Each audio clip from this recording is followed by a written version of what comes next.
Chapter 1. The envelope was thick. Lila turned it over in her hands, brushing her thumb over the familiar, elegant handwriting that looped across the front. Her name.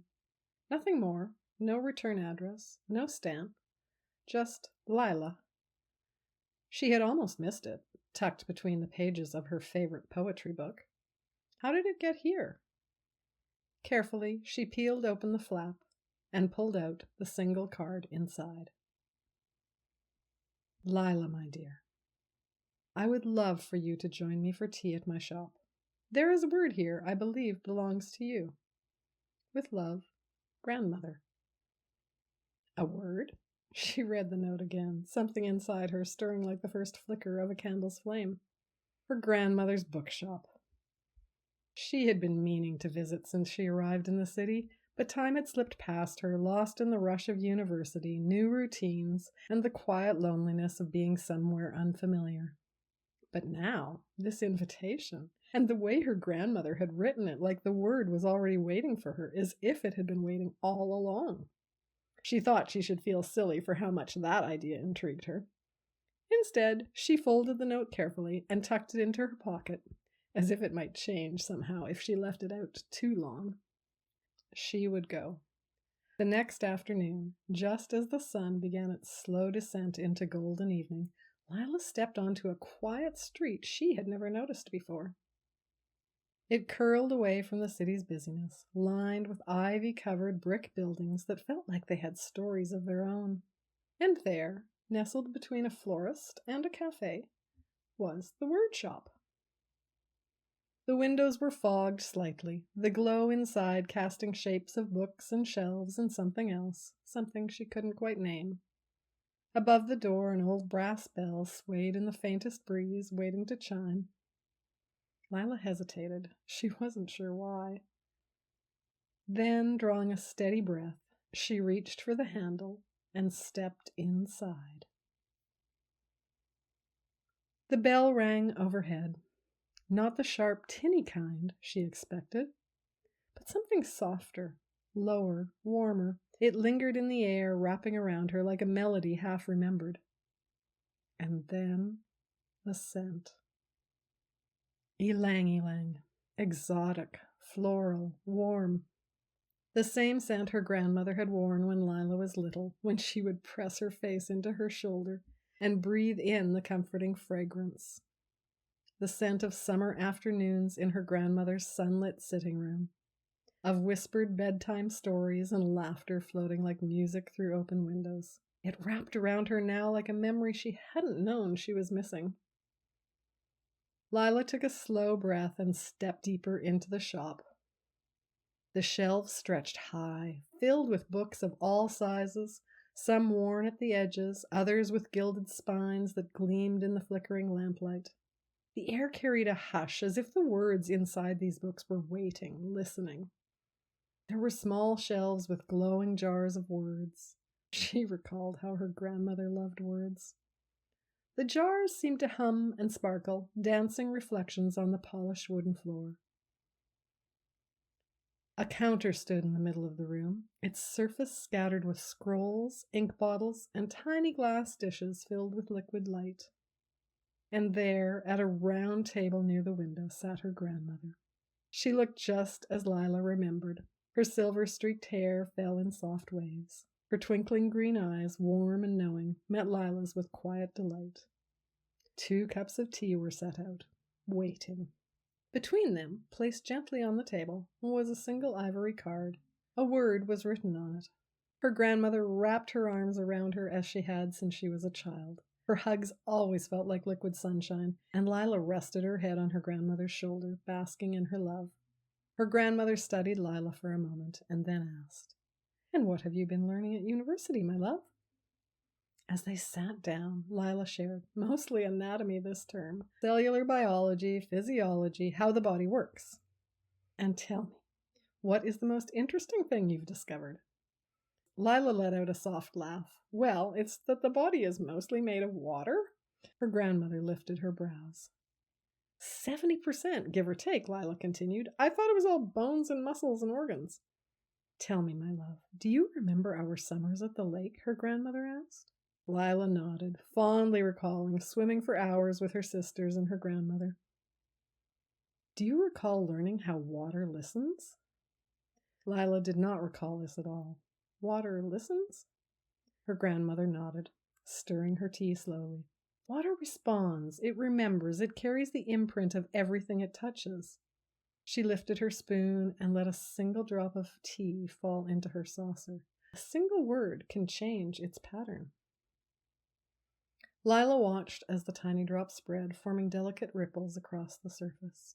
People think words are just sounds, her grandmother continued, but they are shapes too. Water shows us this. When you speak to it with love, it forms delicate, intricate patterns, beautiful and harmonious.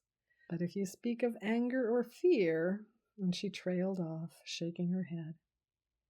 Her grandmother stirred her tea thoughtfully. Tell me, if you place water in a square glass, what shape does it take? Lila replied, a square. And if you pour it into a round bowl, it takes the shape of the bowl. Her grandmother smiled. Water not only listens, my love, it adapts. Her grandmother watched her quietly, waiting, letting the moment settle the way a pebble settles to the bottom of a still pond. Now tell me, have you learned what affects the water inside you and how you must take care of it? This 70% you speak of? This is still missing from medical schools, and if you are to be a great doctor, you will heal your patients much faster with this wisdom. Lila hesitated, but realized she hadn't learned this. Her grandmother's voice was soft and steady. Words, my love. Lila stared at the saucer, mesmerized. It sounded familiar, but she still didn't understand what her grandmother was speaking about. Words shape us. Words aren't just something you speak, they are something you become, her grandmother smiled. Words change everything, but water is one of the few things that lets us see their effect. Lila's breath caught. What kind of words? She asked. Two kinds, her grandmother replied. Her grandmother placed a gentle hand over her heart. The ones that come from here. The ones that rise from the deepest part of you. The wisdom that has been with you all along. Whispers from your heart. Do you remember when I taught you this? You were only 6. Lila swallowed and shook her head. She did not remember. And the other kind? Her grandmother tilted her head. The learned ones, the ones that don't belong to you. They chatter in the mind, full of what others have said, what the world has taught you to believe. These often become louder than the heart's whispers. Lila thought of the noise in the head, the lists, the doubt, the expectation. It was always too loud. But her grandmother was reminding her about something she had long forgotten. The soft pull she sometimes felt when she stood in stillness. The way her heart ached, not in sadness, but in longing when she saw something truly beautiful. The quiet certainty in moments where there was no logic, only knowing. Grandmother slid the ivory card to Lila. Whisper. Your heart whispers in a language older than words. The first language, the language beneath all others. It speaks in knowing, in stillness, in the hush between heartbeats. Your truth rises, soft yet certain, stirring something deep inside you. It lingers in the shimmer of the morning air, in the space between your thoughts. You have always known this language. It is woven into your being. It calls you home. Lean in, listen. The wisdom of the universe is always speaking to you. Whisper, Lila murmured, looking at the word that was waiting for her. Grandmother, what does this mean? Her grandmother smiled, lifting her tea to her lips. She took a slow sip and set the cup down before speaking, her voice gentle and sure. You are swimming in a sea of wisdom, my love, and it speaks to you as a whisper. Turn the word over and you will see what I mean. Lila turned the card over. On the other side was a beautiful line drawing. She knew immediately that this was the image of the word whisper in water. She felt a flicker of remembrance from the stories her grandmother used to tell her as she fell asleep. A sea of wisdom, she echoed. Her grandmother smiled, yes. She set her teacup down. Wisdom comes from the inside out, my love. It is the spiritual knowledge that lives deep in your heart, the gift of your soul. She lifted her cup of tea, inhaling the steam before continuing. But intellectual knowledge, That comes from the outside in. It is what is learned, memorized, collected, the gift of your mind. Lila let the words wash over her, inside out, outside in. What happens when we confuse them? She asked quietly. Her grandmother smiled, tilting her head. Then we forget to listen to the whispers inside us, and we start chasing after the noise from the outside instead. Lila exhaled, her fingers curling around her teacup. She thought about school, about the lectures and the essays and the endless pressure to know more, learn more, prove more. But this felt different. Wisdom is not something you collect in books or classrooms, my dear. It is something you always carry. It is always whispering to you. And the only question is, are you still listening? You were very good at this when you were young. Do you remember? Lila let the warmth of the shop, the scent of ylang-ylang, and the quiet hum of something unseen settle around her. And in that quiet, she realized the whispers had been there all along. She had simply forgotten to listen. She glanced down at the word in front of her once more. Whisper. An invitation. A breeze stirred outside, rattling the old brass bell above the door.